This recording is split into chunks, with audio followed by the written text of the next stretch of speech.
AIYF team ఇక్కడ ఉన్నారు. Sir నమస్తే సార్, చెప్పండి. ఈ కగారు ఆపరేషన్ ని నిలిపివేయడానికి జరుగుతున్న మహాధర్నాలో భాగంగా ఇవాళ మీరు ప్రజలకు గాని ప్రభుత్వానికి గాని ఏం చెప్పాలనుకుంటున్నారు మీ ఆర్గనైజేషన్ ద్వారా?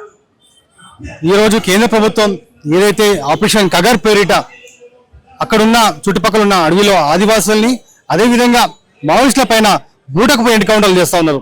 ఎందుకంటే ఎక్కడో ఉన్న బతుకున్న వారం కిందనే పట్టుకొచ్చి వారిని నాన్న చిత్రహింసకు గురి చేసి మరి చంపుతా ఉన్నారు. చంపినాక నెలకో 2 నెలలకో వాళ్ళ డెడ్ బాడీలని ఇసిరేసి వేస్తా ఉన్నారు. ఆ డెడ్ బాడీ సైతం కూడా ఈ రోజు వాళ్ళ కుటుంబాలకు కూడా ఇవ్వట్లేదు. ఎందుకంటే అన్ని బూటకపు ఎన్కౌంటర్లే. ఒకవేళ ఎన్కౌంటర్ జరిగితే మరి వాళ్ళ బాడీకి మనం గుర్తుపట్టవచ్చు. కానీ అంత బూటకపు ఎన్కౌంటర్లు బూటకపు బాంబులతోని పెద్ద ఎత్తున ఈ మావోయిస్టుల పైన దాడికి జరుగుతా ఉన్నారు. దీనికి నిరసనగానే ఈ రోజు ఆల్ ఇండియా యూత్ ఫెడరేషన్ గా మేము కూడా చలో రాజ్భవన్ ఈ నెల 23న ముట్టడిస్తా ఉన్నాం. దాంట్లో ప్రధానమైన డిమాండ్ ఈ ఆదివాసుల మీద, అదే విధంగా ఏదైతే బూటకపు ఎన్కౌంటర్ చేస్తున్నారో మావోయిస్టుల మీద మొత్తం దీన్ని విత్డ్రా చేసుకోవాలని చెప్పి కేంద్ర ప్రభుత్వాన్ని మేము డిమాండ్ చేస్తా ఉన్నాం. లేని పక్షంలో పెద్ద ఎత్తున రానున్న రోజుల్లో వామపక్షవాదుల్ని అదేవిధంగా కలిసి వచ్చే ఇతర వామపక్ష విద్యార్థి సంఘాలు కూడా కలుపుకోపోయి పెద్ద ఎత్తున ధర్నాలు కూడా చేస్తామని చెప్పి తెలియజేస్తా ఉన్నాను. గత సంవత్సరంన్నర కాలంగా నిరంతరం ఏదో ఒక ధర్నా, ఏదో ఒక నిరసన జరుగుతూనే ఉంది ప్రభుత్వానికి వ్యతిరేకంగా, కగార్కు వ్యతిరేకంగా. ఈ నేపథ్యంలో ఇన్ని రోజులు మారని వాళ్ళు ఇప్పుడు చలో రాజ్ భవన్ చేసినంత మాత్రాన మారతారని మీరు ఎట్లా అనుకుంటారు? ఎక్కడికక్కడ మేము నిరసన వామపక్షవాదులుగా ప్రజాస్వామ్యంలో జీవిస్తా ఉన్నాము. ఎందుకంటే ఈ రోజు మన చుట్టుపక్కల మన దేశవ్యాప్తంగా ఉన్న బార్డర్ లో అడవులు సస్యశ్యామలంగా ఉన్నాయంటే దానికి కారణం మావోయిస్టులే.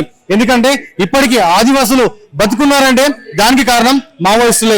ఎందుకంటే మావోయిస్టులు లేకపోతే ఏదైతే నరేంద్ర మోడీ ఆయన ప్లానింగ్ ప్రకారం పెద్ద ఎత్తున బడా బావులకి, ఆదాని అంబాన్లకి చుట్టుపక్కల ఉన్న అడవుల్ని కట్టబెట్టి అక్కడున్న ఖనిజ సంపద కూడా పెద్ద ఎత్తున వాళ్ళ చేతి గుప్పట్లో పెడదామని ఆలోచన ఇస్తున్న నరేంద్ర మోడీకి మావోయిస్టులు లేకపోతే మాత్రం అది సాధ్యం కాదు అని చెప్పి పెద్ద ఎత్తున వాళ్ళ అధికారులకు రాగానే ప్రధానమైన డిమాండ్ ఇదే పెట్టుకోవడం జరిగింది.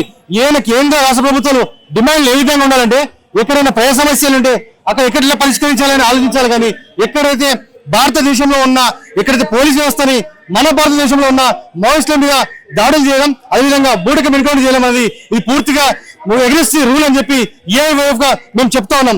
దీన్ని ఆపకపోతే మాత్రం ఖచ్చితంగా కేంద్ర ప్రభుత్వం దిగొచ్చేంత వరకు మేము పోరాడుతూనే ఉంటాం. ఒకటి స్పష్టంగా చేసేది ఏంటంటే ఎక్కడ కూడా కమ్యూనిస్ట్ పార్టీలకు సంబంధించిన వామపక్షవాదులు కూడా మీరు ఆ ఉద్యమాన్ని కూడా ఆపలేరు. అదేవిధంగా ఎక్కడికక్కడ మావోయిస్ట్ పార్టీలను కూడా మీరు ఎక్కడికక్కడ చంపడానికి ప్రయత్నం చేస్తా ఉన్నారు.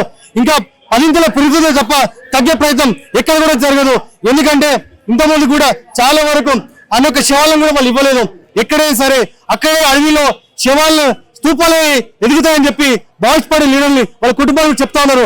ఖచ్చితంగా వామపక్షవాదులుగా, ప్రజాస్వామ్య నాయకులుగా మేము కూడా ఈ యొక్క బూటకపు ఎన్కౌంటర్ ని విత్డ్రా చేసుకొని వెంబటే సాధి చర్చలు జరపాలని మావోయిస్టులతో అని చెప్పి డిమాండ్ చేస్తా ఉన్నాం. Thank you sir.